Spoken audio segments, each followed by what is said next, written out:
The waves have no mercy for the old, only rhythm.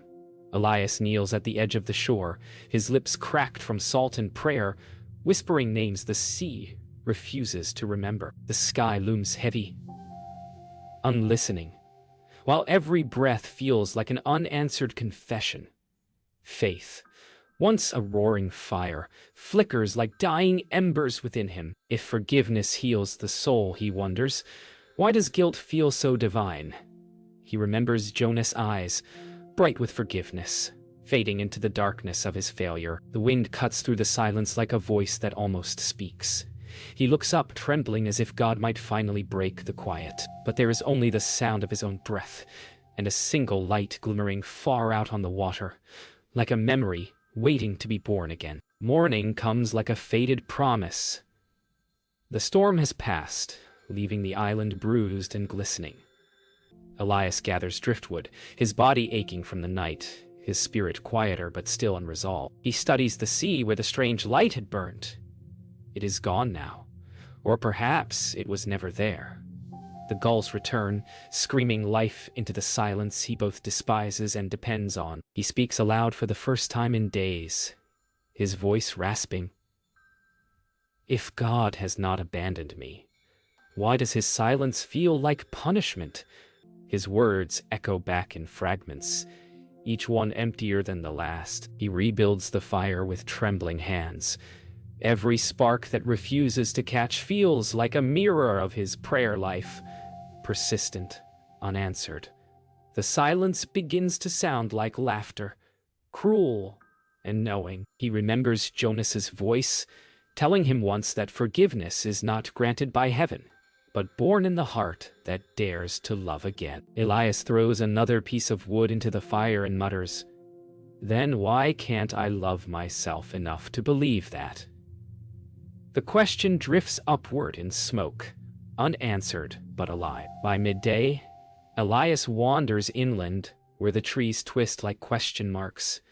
His feet press through soft moss and forgotten paths. In the hush of the forest, he hears something, a whisper too human to be wit. He turns, heart hammering, but sees only empty space between the trunks. Still, the air feels touched by presence. The stillness bends. His lips part. Jonas, he breathes, almost afraid to hear the answer. But the forest gives none. That night, as stars scatter across a black sea of sky, Elias sits by his fire and hums a forgotten hymn. His voice cracks, the melody trembling like a confession. The waves answer softly. Then, for the briefest moment, the same light returns across the water. Clearer this time, pulsing like a heartbeat. He stands, breath stolen, and the wind carries a single whisper across the shore. Elias. The old man falls to his knees, tears mingling with salt spray. Something sacred stirs. Heaven, it seems, is not done speaking. The morning after the light, the sea lies strangely still, as if it knows it has delivered something sacred. Elias walks the shoreline and stops. A figure lies motionless among driftwood and foam. He approaches warily, heart thudding with the old fear that hope might be cruel. The young woman's chest rises faintly. He kneels beside her, brushing salt from her hair, whispering, "You should not be here." When her eyes open, they are bright with something he cannot name. Not fear, not confusion, but knowing. She whispers, "You called, and I came." She sits by his fire, wrapped in his spare cloak.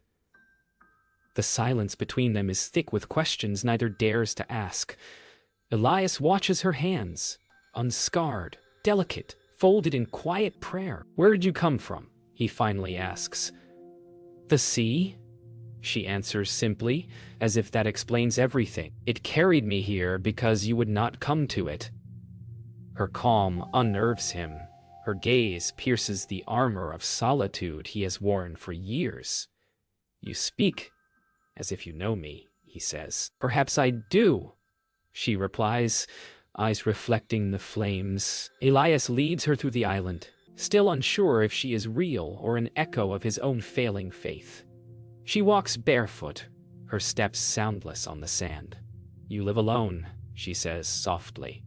"Not alone," he replies, "with ghosts." She smiles faintly, turning toward the sea. "Ghosts only stay where forgiveness has not entered."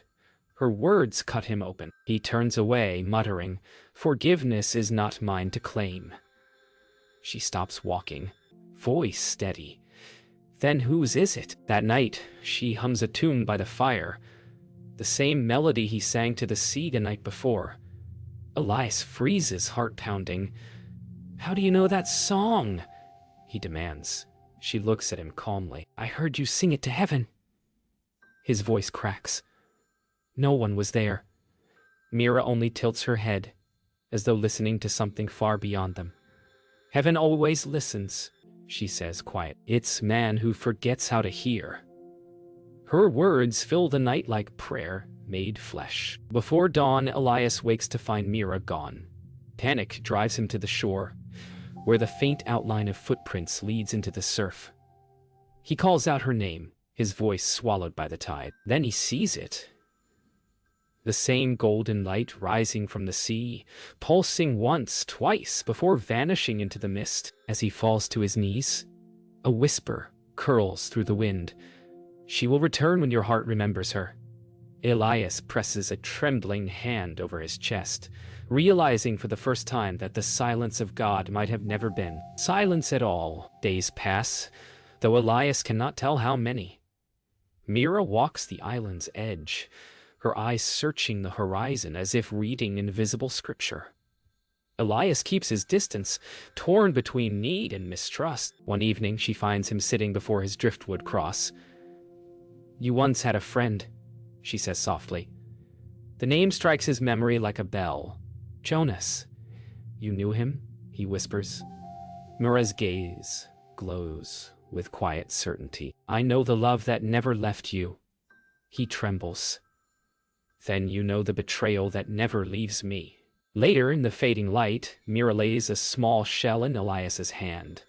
"It's cracked," he says quietly. "So are you," she answers, but it still sings when the sea passes through it. The words slice through the walls of his heart. He remembers the night Jonas called for help. How Elias, frightened of the soldiers and the cost of faith, turned away. The sound of that choice still echoes in him. Mira's voice is gentle but relentless. Forgiveness cannot reach a heart that worships its own guilt. That night, he dreams. Jonas stands before him on the shore, smiling. The same smile from their last day together. "You ran," Jonas says, without anger. Elias falls to his knees. "I couldn't save you." Jonas steps closer, his hand warm upon Elias's shoulder. "You weren't meant to save me," he murmurs, "only to love me enough to forgive yourself." Elias wakes with tears burning his face, the name Jonas still on his lips, like a prayer half remembered. When he tells Mira of the dream, she listens without surprise. "The dead do not return to punish," she says, "only to complete what was left undone." Elias looks at her, torn between hope and fear. "Then what am I to complete?" he asks. "Your silence," she answers. "You have turned it into a temple, and God cannot enter."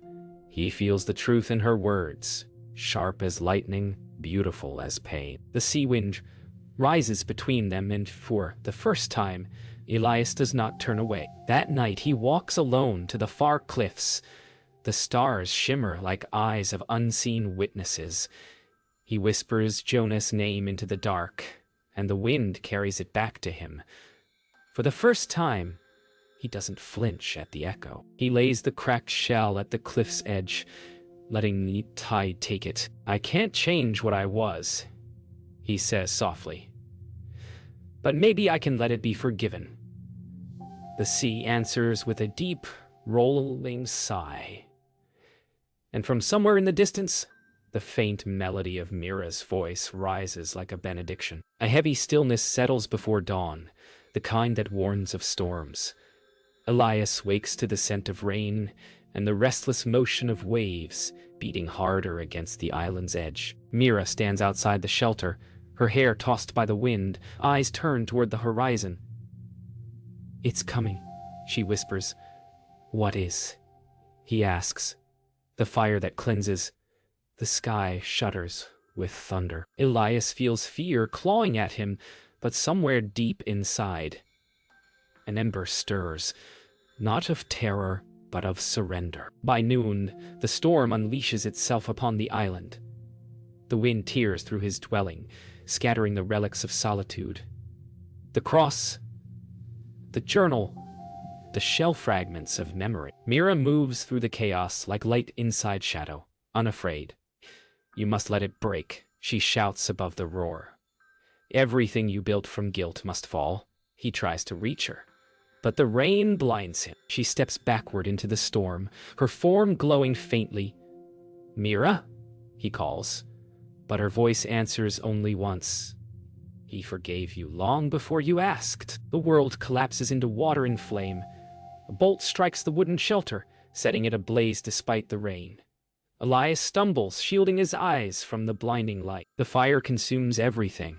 His writings, his memories, the cross. And in that burning, he feels something release. The storm screams like a choir of unseen voices. For a moment, he swears he hears Jonas laughing softly within the thunder. Then silence, total, merciful silence. When dawn comes, the storm has passed, leaving the island broken but strangely renewed. The fire's ashes lie cool beneath the pale sunlight. Elias searches for Mira. Her footprints lead to the shoreline and stop at the water's edge. In the sand lies a single piece of parchment, dried despite the storm. On it, written in a trembling hand, are 6 words. "He forgave you long before you asked." Elias sinks to his knees, pressing the parchment to his heart as tears fall freely for the first time in decades. Night falls again. The sea glows faintly under a silver moon. Elias sits where the shelter once stood, parchment beside him. The words echo endlessly in his chest. "He forgave you long before you asked." He repeats them, slowly, as if they could reshape his soul. In the distance, lightning flickers softly over calm water. Not a threat this time, but a heartbeat. He closes his eyes, whispering to the silence, "Then maybe now I can forgive me." The waves answer, gentle, almost tender. The days that follow are quiet but no longer empty. The sea breathes softly against the shore, and the scent of wet earth carries new life. Elias moves through the wreckage of his old dwelling, collecting remnants of wood and stone, rebuilding not to survive, but to remember. Each motion feels like prayer. He hears Jonas' laughter in the whisper of waves, sees Mira's outline in the drifting fog. For the first time in years, silence comforts him. "If all must burn to be made pure," he murmurs, "then maybe I have begun to live again." That evening, while gathering driftwood along the coast, he finds something buried in the sand. Mira's pendant. A simple silver circle marked by salt and flame. When he lifts it, warmth spreads through his fingers. The air trembles. The tide hushes. A voice not quite heard, not quite imagined, whispers. The message remains. Elias clutches the pendant to his chest. "Then let me hear it," he pleads. Eyes closing, the wind sighs through the reeds like the breath of a patient god. That night she returns. Mira stands at the edge of the shore, her form radiant, translucent, as though made of the very light he once saw upon the sea. Elias approaches slowly, afraid that one step might dissolve her. "You came back," he whispers. "I never left," she replies. "You just stopped looking." Her smile is tender, filled with something eternal. "You carried your guilt as proof of devotion," she continues. "But love needs no proof, only acceptance." Tears gather in Elias's eyes. "Then teach me how," he says. "You already are." They sit beside the sea until dawn, words replaced by understanding. Mira speaks of Jonas, not as memory, but as presence. He forgave you the moment you turned away, she says gently. The wound was yours, not his. Elias listens, his heart unclenching like a long-held breath. Why was I made to remember so sharply, he asks. Because, she answers, even pain can be holy when it leads you home. The first light of morning crowns them both, and the world feels young again. As day breaks, Mira rises, her form flickering with the brightness of the sun. There is one thing left, she says softly. You must let the message live without me. Elias stands, fear tightening his chest. Will I see you again? Mira's smile is luminous. You already do, every time you forgive. The wind lifts her hair, and light consumes her until only radiance remains. Elias closes his eyes against the brilliance, and when he opens them, she is gone. The pendant glows faintly in his palm. For the first time, he feels forgiven. Truly, wholly, eternally. The island breathes with peace. No more storms, no strange lights, no apparitions, only the soft rhythm of tide and wind. Elias moves through it slowly, touching the bark of trees, the cool water, the stones still warm from sun. Each small thing feels alive, sacred, forgiven. He whispers to the air, if heaven spoke, would I even need to hear it now? The thought brings a smile. For the first time, he laughs, a quiet, shaking laugh that feels like a hymn rising from the ruins. That night, Elias sits beside the small altar he rebuilt. The silver pendant rests before him, shining faintly under the stars. He closes his eyes and feels the pulse of life in his chest, strong, steady, sure. From deep within, a voice rises, not Mira's, not Jonas, not even God's, but his own, tender, forgiving. You were never outside of grace. He repeats it until tears fall freely. Then softly he adds, and I forgive you. The sea answers with a single calm wave, brushing his feet, sealing the words. In the following days, Elias begins to rebuild what was destroyed, not as penance, but as gratitude. He plants seeds from fallen fruit trees, mends nets, clears the paths once overgrown with despair. Each act of labor becomes an offering. He no longer prays for forgiveness, he lives it. In the hush between bird calls and wind, he senses Mira's presence, not seen, not heard, but woven through every living thing. Now, he whispers to the world, I understand what it means to be loved. One evening, while resting by the shore, he hears a melody carried by the wind, the same hymn he and Mira once shared. He hums along, and the sound feels like home. He imagines Jonas walking beside him, Mira standing where the sky meets sea. But this time, they do not appear as ghosts. They live within him, part of the same eternal current. He closes his eyes and lets the song fill the air until his voice fades into the surf, no longer separate from the world around him. On the final night before the new season, Elias kneels on the sand beneath a canopy of stars. He whispers, one last prayer, not for forgiveness, but for gratitude. Thank you, he says simply, for waiting until I was ready to listen. A gentle light rises from the horizon, pulsing once like a heartbeat before fading. It is not a miracle, only the truth made visible. Heaven never left. As he stands, the wind carries Mira's voice, or perhaps his own, saying, now you are free. Morning unfolds in colors too gentle for sorrow.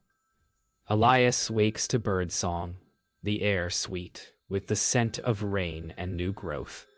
The seeds he planted now sprout small, green leaves that glisten with dew. He touches one softly, smiling. So, he says to no one and to everything, this is what forgiveness grows into. A breeze lifts his robe, brushes his beard, and whispers like a friend's laughter. He feels Jonas beside him. Not memory now, but presence. And in the silence that follows, he feels heaven's pulse within his chest. He spends the day walking the island, each step a farewell wrapped in thanksgiving. The cliffs, the trees, the sea, all once symbols of punishment, now shimmer with grace. At the edge of the water he places the silver pendant upon a smooth rock.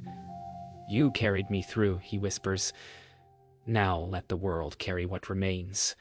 The waves rise to claim it gently, pulling it toward the horizon. The gesture feels final, but not like loss, more like release. As night falls, a soft mist drifts across the island. Elias sits on the rock where he first saw the mysterious light.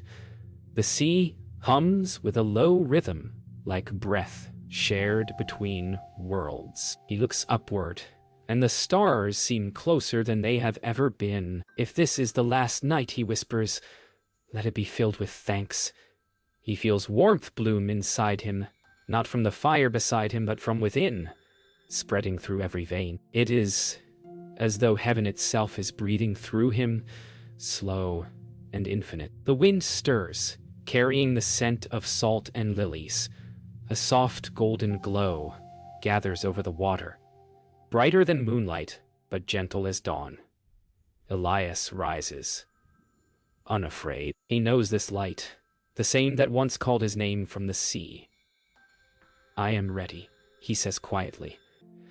The light grows, surrounding him in warmth and silence. He feels the presence of Mira, Jonas, and something far greater, the embrace of the divine itself. He closes his eyes, and all boundaries dissolve. At sunrise, the island wakes alone, yet not empty. Elias's body rests near the shore, his face calm, lips curved in the faintest smile. The sea glows with soft, sacred light, and the plants around him shimmer with life. From the east, a small boat approaches, a traveler guided by the same golden shimmer that once summoned Mira. The stranger steps onto the sand, looking around in awe. A single voice seems to rise from the wind. "Forgive yourself, and you will find me." The traveler kneels, smiling as dawn breaks wide and eternal.